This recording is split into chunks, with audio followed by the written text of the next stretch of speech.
You know, as mixed media becomes a bigger and bigger trend, we can use all the techniques we use on paper with fabric and felt and other things. And Cheryl, you have brought a great technique, which we're going to start out with paper and then we're going to move to felt with. Yes. So let's look at the beautiful cards that you brought with you. And these are all paper cards, right? These are paper cards, and I was able to get 2 different prints out of one pool with the gelatin plate. I see that because you've got a positive and a negative on each of them. So let's see how it's done. Okay, this is super easy to do.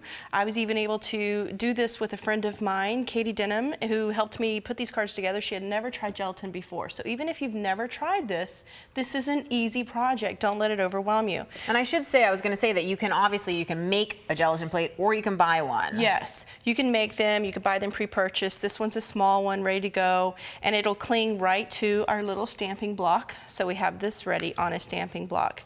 And we're just going to add a little bit of paint. So I'm just using fluid acrylics just because I know that they'll dry really easy. And just so people know, fluid acrylics is not about the opacity, it's not about that, it's just about how liquid it is. And if you think of paint as like a milk product, so like a heavy body paint is going to be more like, I don't know, whipped cream or something, even cream cheese or something like that. And heavy a fluid, as we sour can see, is more like, you know, cream or something like that. But that doesn't mean that it's been diluted. It just means that it still has the same pigment in it, it's just more fluid in its texture. So we're just going to roll this out real quick, and I'm just rolling a couple colors together. I don't want to overwork it, and get a nice little blend there, and then just rub clean off your brayer into your art journal or a scrap of paper or a card front, and then you have something to make something out of later. Yes. So I have these great little masks. So I'm going to use a mask here, and we're going to place this down and just let it kind of stick to our paint that's on our gelatin plate. And I have a piece of paper here ready to go. You're just going to flip that whole I'm just going to flip the whole thing, and I'm not worrying about it falling apart. And I'm going to center it because I can see through it. Oh, you can see through everything. You can see through the stamping block. You can see through the gelatin plates. That's really cool. So I'm going to get my first image. Ooh. But I still have some paint, and so for the next technique, what I want to do is I want to finish cleaning off the paint that's around the stencil.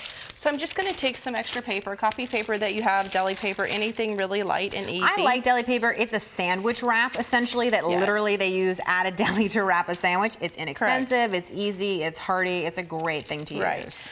But for this next one, you really want to get as much of the paint that's still on here off before you move to the next step. So this is just like an artful way of cleaning. Yes. Which I like an artful way of cleaning because I definitely don't like a regular way of cleaning. I like that. We'll have to use that term now. This is an artful way of cleaning. Now if we could just clean our house in some artful way, we'd be all set, right? Well, I think I've decorated my house in an artful way. If paint splots everywhere is that. Yes. So you see that I was able to get most of the paint off. It's not spotless clean or anything else, but now we're going to slowly lift our stencil so that what is left is the image here. Take this. And you know, one of the nice things about using a gelatin plate as a stamp is it already has a nice cushion. So you get a really nice clean image, which I think is so cool. I do. And there, when you pull it off, there you go. You've got the positive and the negative in that wonderful mixture of colors. So now when we put the card together, I know you've got the little pieces there to do that. We have one that's already dry. So talk to me about the colors you've chosen there. I just really liked these colors together. So when I first did my print, then I went through and just found some different cardstock that would work really well together. And I noticed you're even using a glitter cardstock. And a lot of times I think with paint, people feel like you can't use those kind of... You can always bling My gosh, anything. You're shocked. You're shocked. Yes, you can always bling anything. That's a good rule in life and getting dressed and everything, right? Yes. So we'll just quickly adhere our card together. You know, the best tip I ever heard about using a glue stick is that it's heat and pressure that makes a glue stick stick. So if you really want something to stick after you're done gluing it, just sit on it for a little while and it will adhere every single time. That's a good tip. I didn't know that one myself. Well, you should try it next time. So you're just going to adhere all those layers together, and if we look back at some of the finished ones that you have, I can see that some of them you've rounded the corners, other of them you haven't, some of them have a double mat, a single. You can really create a lot of variety depending on your personal style. Yes. But now, of course, as we said, you can take any of your paper techniques and use them on fabric and felt. Absolutely. So how does that work? So we'll do the same steps that we started off. So we'll just add a little bit of paint to our gelatin plate. And again, you're mixing colors, or you're mixing your primary colors. That's going to be yellow, red, and blue so that we always know it's pleasing. Another tip for mixing colors when you're trying to think about it is try not to do more than 3 colors. That's always the way that I feel about it.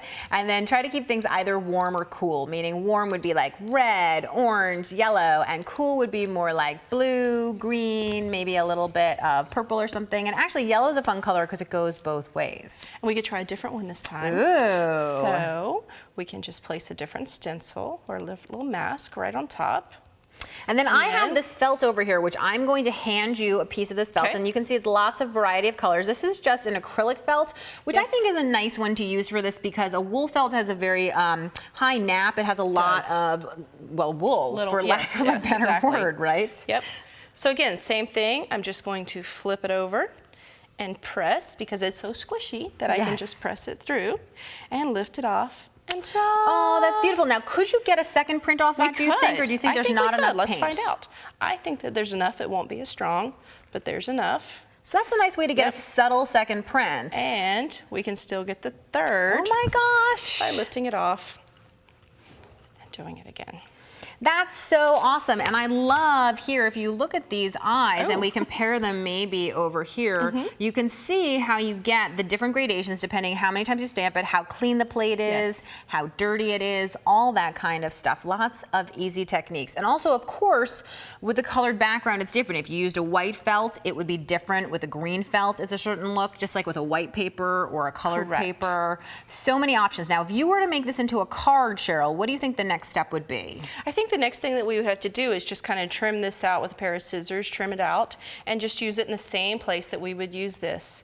But you could also put this on a scrapbook page. You could then sew it onto a pillow. Oh my gosh, I was going to say also the cover of your journal, for instance, would be a great place to use it. Or even like as a little bracelet. Oh my gosh, my brain is going. This has been great. So many ideas and ways for taking all the techniques you use on paper and bringing them to fabric and felt. So thanks so much for watching.